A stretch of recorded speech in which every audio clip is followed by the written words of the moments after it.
Students, welcome to the channel study with Giri sisters. तो हमने polynomial chapter 7 का MCQ 7.3 का एमसीक्यू कंप्लीट कर लिया था। तो आज की इस वीडियो में हम very short answer type question करेंगे जो कि सेम एक्सरसाइज का है, एक्सरसाइज 7.3, एक्सरसाइज 7.3 का। ठीक है, तो इसका चलो वीए से आज करते हैं। ठीक है, देखते हैं पहला क्वेश्चन क्या है।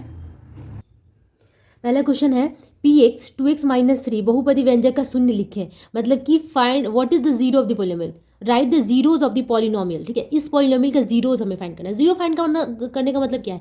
जीरो फाइंड करने का मतलब है कि वेरिएबल का वैल्यू निकालना। We have to find the value of the variable.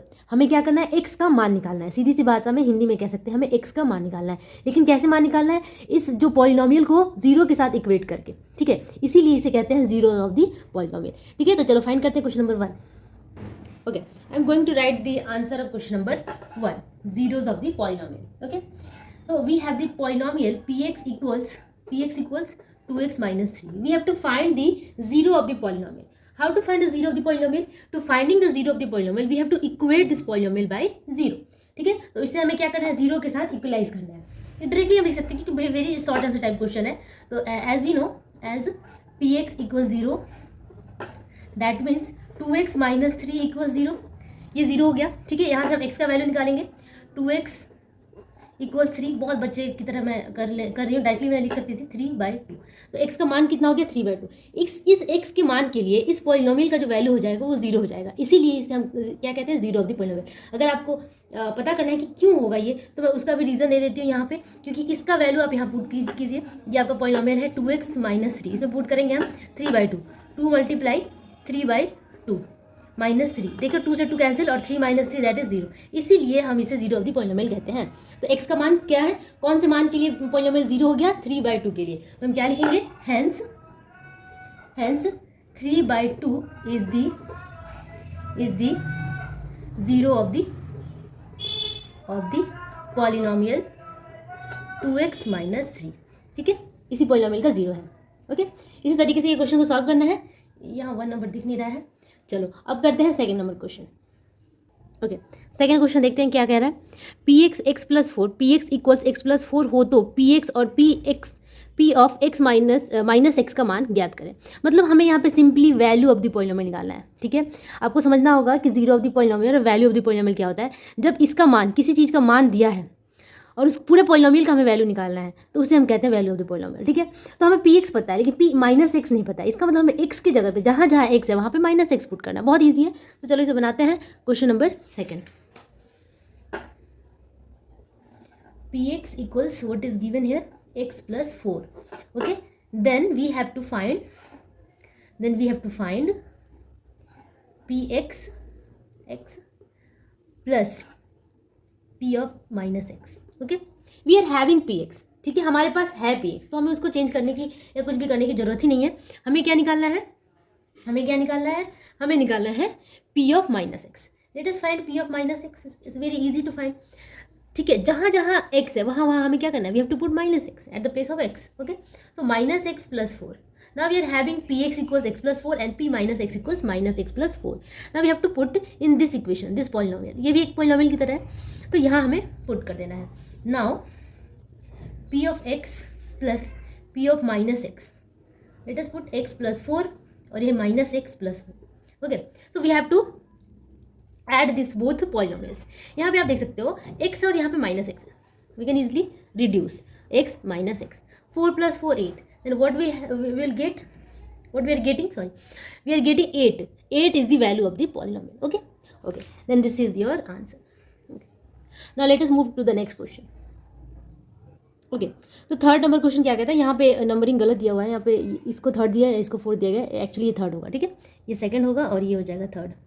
ठीक है, तो यहाँ पे क्वेश्चन है x³ plus 4x² plus 4x minus 3 बहुपदी व्यंजक मतलब पॉलिनोमियल में x द्वारा भाग देने पर भागशेष कितना होगा? x द्वारा भाग देने पर कितना भागशेष होगा? मतलब कि हमें रिमाइंडर निकालना है। Let us write the remainder when the polynomial this is divided by x। ठीक है, अगर हम इसको नॉर्मल तरीके से बनाए, जैसे नॉर्मल डिवीजन किया जाता है, तो हम क्या करेंगे? डिवाइडेड बाय x, तो हम x इसको डिवाइड कर देंगे और सिंपली हम क्या फाइंड कर लेंगे? रिमाइंडर फाइंड कर लेंगे। अगर आपको रिमाइंडर थ्योरम याद हो तो इसे और भी इजीली तरीके से किया जा सकता है। अगर मैं इसे डिवाइड करने जाऊँ तो ऑब्वियसली 3-4 लाइन तो लग जाएगा और ये very short answer type question है, तो आपको इतना टाइम वेस्ट करने की जरूरत ही क्या है? हम इसे क्या करेंगे, रिमाइंडर थ्योरम लगाएंगे। इसमें रिमाइंडर थ्योरम अगर पुट करते हैं, उसका यूज़ करते हैं, तो ये जल्दी बनेगा। According to the remainder theorem हमारे पास ये क्या है, पॉलिनोमियल है p x is given x cube plus 4x square plus 4x minus 3, ठीक है। और हमारे पास जी एक्स कितना दिया हुआ है, x, g x is given x, ठीक है। हमें निकालना क्या है, हमें निकालना है remainder, we have to find the remainder. और जो भी है क्यू एक्स भी तो मिलेगा, क्यू एक्स का मतलब क्या होता है, भागफल, ठीक है, कोसेंट। तो कोसेंट में मिलेगा, रिमाइंडर भी मिलेगा, आर एक्स भी मिलेगा और क्यू एक्स भी मिलेगा। हमें यहाँ पे क्या निकालना है, आर एक्स निकालना है, ठीक है। तो अगर ऐसा सिचुएशन होता है तो अकॉर्डिंग टू रिमाइंडर थ्योरम हम क्या करते हैं, जो जी एक्स जो डिवाइजर है, ठीक है, जो डिवाइजर है उसे हम जीरो के साथ इक्वेट कर देते हैं, ठीक है, according to the remainder theorem. तो G X should be zero, but the value of G x is given X, that is X is equal to zero. We have to find the zero of this G X. हमें क्या करना होता है, जब भी remainder theorem लगाते हैं तो हम zero of the g x निकालते हैं। अगर मान लो कि जी एक्स का वैल्यू एक्स प्लस 1 हुआ, तो इसका हम जीरो निकालेंगे, जीरो का मतलब एक्स का मान, तो जीरो का निकाल दिया, हम इक्वेट कर दिया जीरो के साथ, तो यहाँ के आगे -1। तो इसी तरीके से हमने यहाँ पे भी इक्वेट किया है और कुछ नहीं किया है, कुछ अलग नहीं किया है। जी एक्स को जीरो के साथ इक्वेट कर दिया, एक्स का वैल्यू भी जीरो हो गया, ठीक है, एक्स का वैल्यू भी जीरो हो गया, ठीक है। अब x का वैल्यू जीरो हो गया तो हमें क्या करना है, अब इसी वैल्यू को px में पुट करना है। तो अब हम निकालेंगे p ऑफ जीरो, p ए निकालते हैं ना, रिमाइंडर थ्योरम के अकॉर्डिंग क्या होता है, if gx is equal to zero then p of a is equal to remainder. जो p ऑफ a होता है, a क्या आया हमारा यहाँ पे, जीरो आ गया, इस a को हमने यहाँ पे पुट कर दिया, ठीक है। अब जहाँ जहाँ हमने x का वैल्यू जीरो पुट किया, सब जगह x जीरो हो जाएगा। तो हमारे पास जीरो का cube plus 4 into x square है, तो जीरो का स्क्वायर प्लस 4 इंटू जीरो -3, तो वैल्यू क्या हो गया, सारा जीरो हो जाएगा -3। तो रिमाइंडर कितना आ गया, which is equal to the remainder. P a क्या होता है, रिमाइंडर के बराबर होता है, according to the remainder theorem p a is equal to the remainder. ये आपको याद रहे तो सारा प्रॉब्लम सॉल्व, ठीक है। P a is equal to zero, अब पी ए हमारा कितना आ गया -3, remainder is equal to remainder equals -3। अगर आप रिमाइंडर थ्योरम लगाते हैं तो ये मुंह जुबानी, ठीक है, ये मुंह में ही बन जाएगा। कैसे, आप यहाँ पे वैल्यू पुट करो, एक्स का वैल्यू तो जीरो हो गया, यहाँ जीरो पुट करो -3 इज द रिमाइंडर, ठीक है। अगर आप नहीं चाहते हो रिमाइंडर थ्योरम यूज़ करना तो आप सिंपली भाग देकर भी बना सकते हैं, उसे भी मैं बता देती हूँ। चलो अब इसे हम डिवाइड कर देते हैं सिंपली। एक्स है हमारा जी एक्स और ये हो गया p x, x cube plus 4x square plus 4x minus 3। You know how to divide, ठीक है, जो नॉर्मल डिवीजन होता है उसी तरह करना है हमें। यहाँ पे पावर कितना है 3, हमारा पावर 1 है, तो हमें कितना चाहिए, 2 पावर चाहिए, तो एक्स स्क्वायर से मल्टीप्लाई कर देंगे, x square into x cube, ठीक है, और कुछ है ही नहीं। और यहाँ पे हमेशा क्या करते हैं, जब भी भाग देते तो घटाते हैं ना, माइनस करते हैं, ऑब्वियसली यहाँ पे माइनस हो जाएगा, इसका साइन माइनस, ये प्लस था पहले, अब माइनस हो गया, और ये प्लस है, प्लस माइनस कट गया, ठीक है। अब हमारे पास जो है वो सब उतार देंगे, 4x square plus 4x minus 3, no change. Now we have to find 4x, we want to get 4x square but we are having x only, ठीक है, हमारे पास क्या है, सिर्फ x है, तो हमें किससे मल्टीप्लाई करना होगा, प्लस 4x से, तो ये हो जाएगा 4x स्क्वायर, ठीक है। फिर से वही काम करेंगे, माइनस ये 4x माइनस 3। अब हमें क्या चाहिए, 4 चाहिए, प्लस 4 से मल्टीप्लाई करेंगे x को तो 4x, ठीक है, फिर माइनस करेंगे, कट गया -3, तो रिमाइंडर कितना आ गया -3। तो इस तरह से भी आप रिमाइंडर निकाल सकते हैं। चलो मूव करते हैं नेक्स्ट क्वेश्चन पे। ओके, नेक्स्ट क्वेश्चन नंबर 4, मैं दिखा दूँ 4 नंबर क्वेश्चन किस तरीके से है। 4 नंबर क्वेश्चन कह रहा है कि 3x minus 1 whole to the power 7 is equal to a to the power 7 a7 x to the power 7 plus a6 x to the power 6 plus a5 x to the power 5 dot dot a1x plus a0 हो तो a7 plus a6 plus a5 plus dot dot a0 का मान क्या होगा, लिखे, जहाँ a1 a6 a0 और क्या है, ये सब कांस्टेंट है, ठीक है। तो हमें क्या निकालना है, हमें निकालना है a7 plus a6 plus a5 plus dot dot plus a0 का वैल्यू हमें यहाँ पे फाइंड करना है, ठीक है। तो इसे कैसे फाइंड करना है, अगर हमें बाइनोमियल थ्योरम पता होता, जितने भी फॉर्मूलाज बनते हैं ना, जैसे a प्लस बी का स्क्वायर, a माइनस बी का स्क्वायर, ये जितने भी बने हैं आज तक, ये सारे किस पे बेस्ड है, बाइनोमियल थ्योरम पे। लेकिन अभी हमें बाइनोमियल थ्योरम में नहीं जाना है क्योंकि ये हमारे अभी सिलेबस में है नहीं, तो हम इसे जीरोज ऑफ द पॉलिनोमियल के अकॉर्डिंग बनाएंगे। हमें वैल्यू क्या फाइंड करना है, we have to find the value of a7 plus a6 plus a5 plus dot dot plus A1 plus A0, इसका वैल्यू हमें निकालना है। ठीक है, तो आप इसी से देख सकते हो कि हमें वैल्यू निकालना है इस चीज़ का। इसका मतलब ये जो है ये इंडिपेंडेंट होना चाहिए, इसमें कोई x नहीं दिख रहा है हमें। तो हमें ऐसा कुछ करना है ना जिससे x गायब हो जाए। तो हम क्या करें, अगर हमें A7 निकालना है, A7 आना चाहिए, तो यहाँ पे 1 नहीं हो रहा, x नहीं होना चाहिए ना।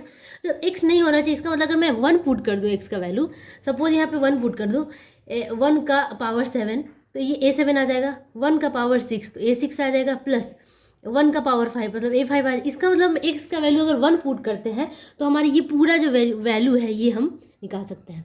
ठीक है, तो अब यहाँ से हम लिखेंगे putting the value x equals 1 in the given polynomial, मतलब कि जो पॉलिनोमियल दिया हुआ है उसमें हम x का वैल्यू क्या पुट करते हैं, एक बैठाते हैं। हिंदी वाले बच्चे इस तरीके से लिखे, x का मान 1 रखने पर। ठीक है, अगर ये रखते हैं तो हमें मिलता क्या है इस पॉलिनोमियल से।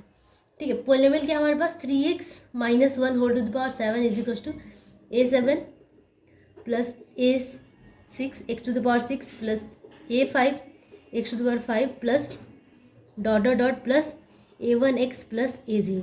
ये सेम जो क्वेश्चन है ना वो आपका R.D. शर्मा में भी है, R.S. अग्रवाल में भी है इस तरीके के क्वेश्चंस जो 10th के जो अच्छे बुक माने जाते हैं। तो ये बहुत इंपॉर्टेंट क्वेश्चन है। ठीक है, और वेस्ट बंगाल में दिया हुआ है तो बहुत बड़ी बात है। ठीक है, तो यहाँ पे हमें क्या पुट करना है, 1 पुट करके देखते हैं। तो चलो पुट करते हैं 1। अगर हमने यहाँ 1 पुट कर दिया तो 3 × 1 माइनस 1 का पावर 7, यहाँ पे 1 पुट करते जाते हैं, हर जगह हमें 1 पुट करना है। ठीक है, 1 का power 6 plus dot dot dot plus A1 × 1 plus A0। ठीक है, अब यहाँ पे 3 minus 1, 3 × 1 3, 3 minus 1 2, 2 to the power 7, 2 to the power 7 equals A7। इसका मान तो एक ही हो जाएगा ना, इसका मान 1, A6 plus A5 plus dot dot dot plus A1 plus A0। ठीक है, इसको रिवर्स करके अगर मैं लिख दूँ तो now we are getting A7 plus A6 plus A5 which is exactly we have to find is equals 2 to the power 7, 2 का पावर 7 कितना होता है, 2 का पावर 7 आई थिंक 128 होता है। एक बार मैं आंसर मैच करके देख लूँ। आंसर 2 का पावर 7 और इसमें आंसर कितना दिया हुआ, हाँ 128 भी ही दिया हुआ है। तो इस तरीके से हमने ये इस क्वेश्चन को सॉल्व कर लिया। बहुत ही ईजी तरीका है। अगर हम बाइनोमियल थ्योरम से इसको प्रूफ करते सॉल्व करते तो बहुत दिक्कत होती। ठीक है, और बहुत लंबा भी जाता। तो चलो इसी तरीके से हमने ये आपका VSA कंप्लीट कर लिया है जो कि क्वेश्चन नंबर 4 तक था। नेक्स्ट वीडियो में हम 7.4 के MCQs एंड VSA करेंगे। तब तक के लिए keep practicing and keep watching study with Giri sisters. Bye bye.